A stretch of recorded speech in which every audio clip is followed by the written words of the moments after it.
Grammar Point e English Presentation de hoje, nós vamos ver mais uma pecinha-chave da comunicação na língua inglesa. É a palavra must.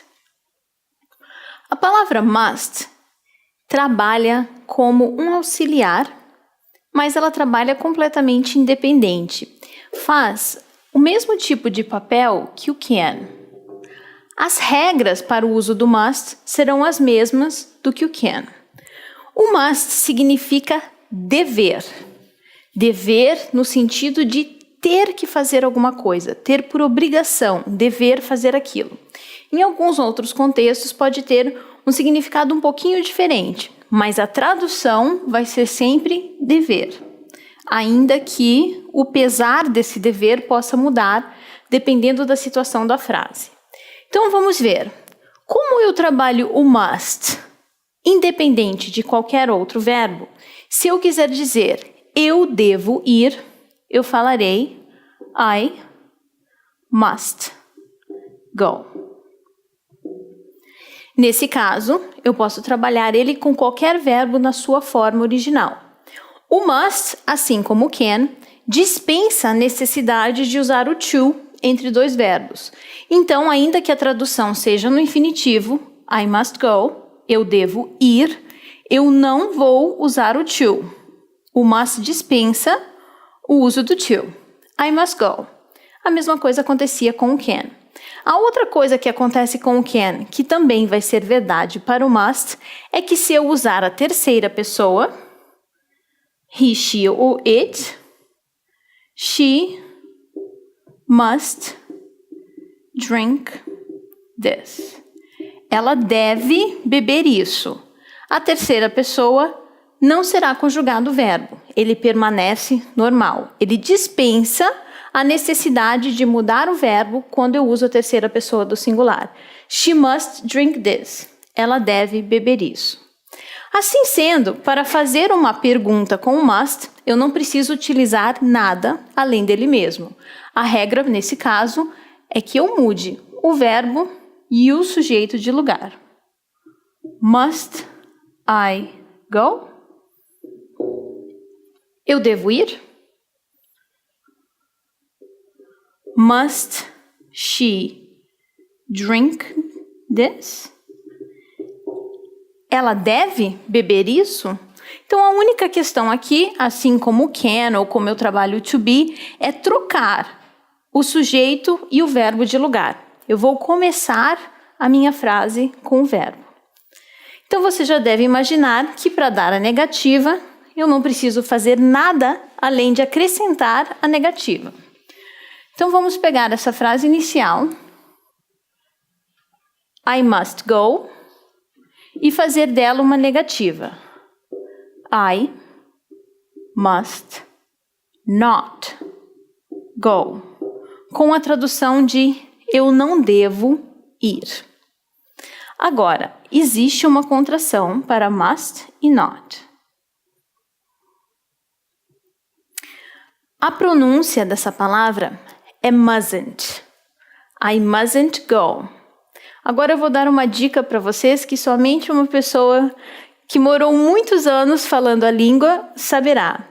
Essa é uma das únicas contrações no inglês que eles preferem não falar. Na maioria das vezes, eles vão dizer I must not e não I mustn't. Existe um motivo para isso. Geralmente, quando você diz eu não devo ir, você quer enfatizar. Você está tendo uma conversa em que você realmente quer demonstrar que você não precisa, não quer ou não vai. O dever aqui é importante, a negativa também. Por isso, a contração não é muito usada, I mustn't. Você quase não vai ouvir essa palavra. Se você prestar atenção em filmes ou em músicas, a preferência vai ser sempre pela forma extensa. É uma exceção da regra, já que eles sempre preferem a forma contraída. Por isso, nas minhas explicações, eu vou usar o must not, mas existe sim, e é absolutamente correto, o mustn't. Então, nesse caso, I must not go, eu não devo ir. Vamos dar a negativa à frase que nós tínhamos com she. She must not drink this. Então, nesse caso, ela não deve beber isso. She must not drink this. O que acontece? Quando eu uso o must em frases afirmativas, ele tem quase a mesma função do have to. Vamos ver uma frase aqui. Por exemplo, I have to study. Eu tenho que estudar. I have to. Eu tenho que estudar. Se eu colocar no must, I must study. Eu devo estudar. Então, eu tenho que estudar, eu devo estudar. Os sentidos na forma afirmativa são parecidos, mas o mesmo não ocorre na forma negativa. Quando eu mudo o have to para I don't have to, eu dou a essa frase, vamos completá-la. I don't have to study. Eu não tenho que estudar. Eu não tenho. Se eu estudar ou se eu não estudar, não vai fazer diferença. Porque nessa frase eu estou estudando. Eu estou dizendo, perdão, eu não tenho que estudar. Quando eu dou a negativa do must, I must not study.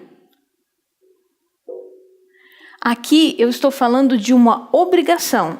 Eu não devo estudar. Tudo bem que estudar é um verbo que é difícil não dever estudar. Mas aqui é a questão de obrigação. Eu não devo estudar. Por exemplo, se eu mudasse esse verbo para ficar melhor, I must drink.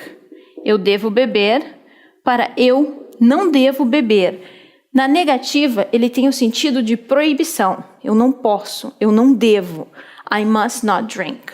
Já com o have to, I don't have to drink, seria eu não tenho que beber. Então é uma opção. Essa é a diferença entre o have to e o must. Na afirmativa, são parecidos. Na negativa, não. Existem 4 opções de contexto quando eu uso o must, assim como no português.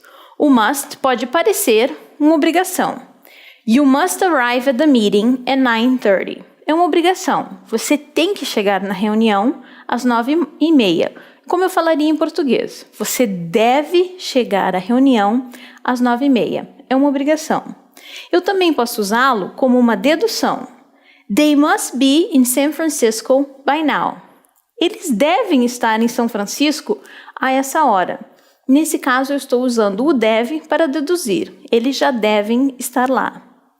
Posso usar como necessidade. You must drink a lot of water. Você deve beber bastante água. É bom para a sua saúde. Nesse caso, estou trabalhando como uma necessidade. E também como uma proibição quando eu trabalho na negativa. You must not go if you aren't allowed to. Você não deve ir se você não tem permissão. Este é o uso do must. Nós vamos conhecer a palavra should. O should é uma palavra coringa no inglês.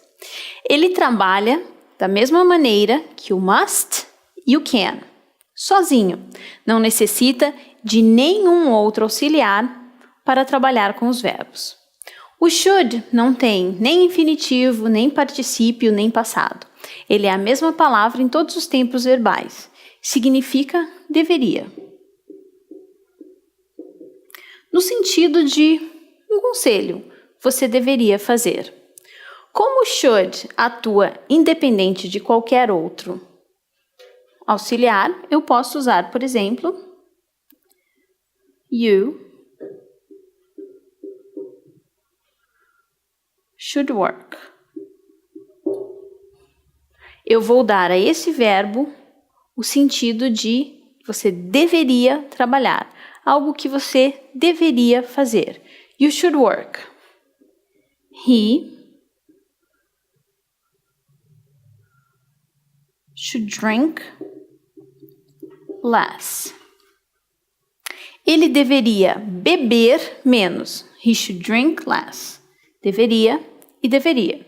Assim como o must e o can O should dispensa a necessidade de usar o to entre dois verbos.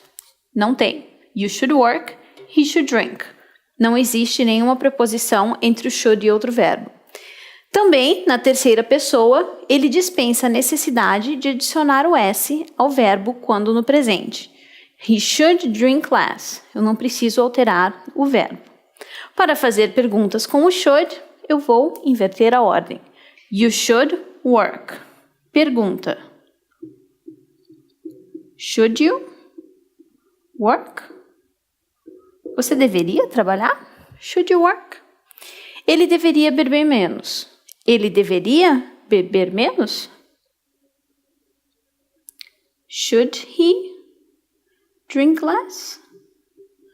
Ele deveria beber menos? E também vou dar a negativa simplesmente adicionando o not. You should not work. Você não deveria trabalhar.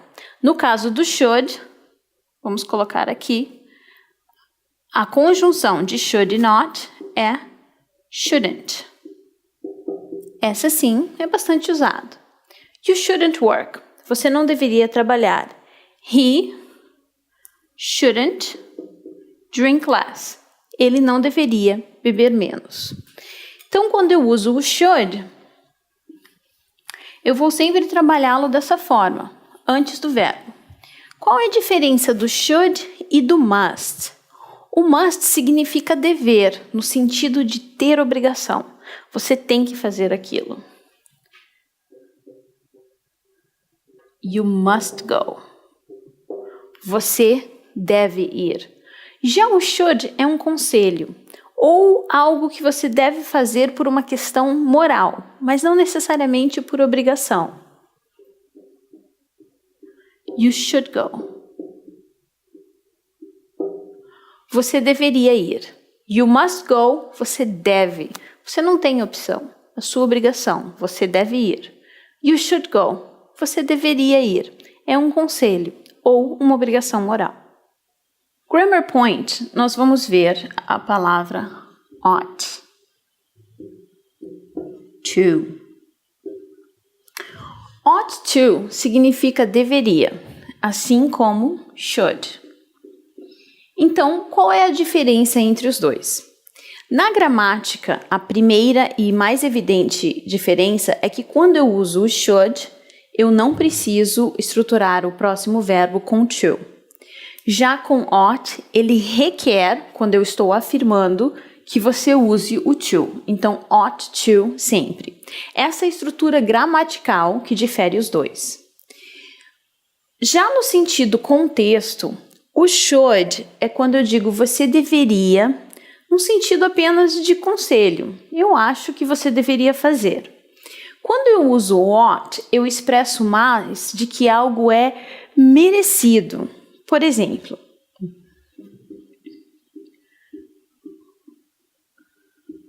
you ought to win.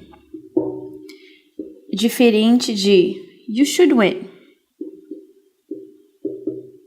Quando eu digo you should win, eu estou dizendo você deveria ganhar. Você deveria ganhar. Mas simplesmente deveria. Se você vai ganhar ou não, eu já não sei. Quando eu digo you ought to win, eu estou dizendo que você merece ganhar, você deve ganhar, você tem que ganhar porque você merece. Ele também indica mais probabilidade de que algo vá acontecer. You ought to win, você deve ganhar. Eu acredito que esse prêmio deva ser seu, diferente do should. E ele ainda também pode indicar uma obrigação moral. Por exemplo, you ought to go to the hospital. Então vamos dizer que eu estou falando que você tem que ir visitar alguém no hospital. Quando eu digo you should go to the hospital, eu estou simplesmente dando uma indicativa. Você deveria ir. Quando eu falo you ought to go to the hospital, é que você tem uma obrigação moral de fazer aquilo. Então essa vai ser a diferença contextual do ought to para o should. Lembrando, ought vem com to e should não.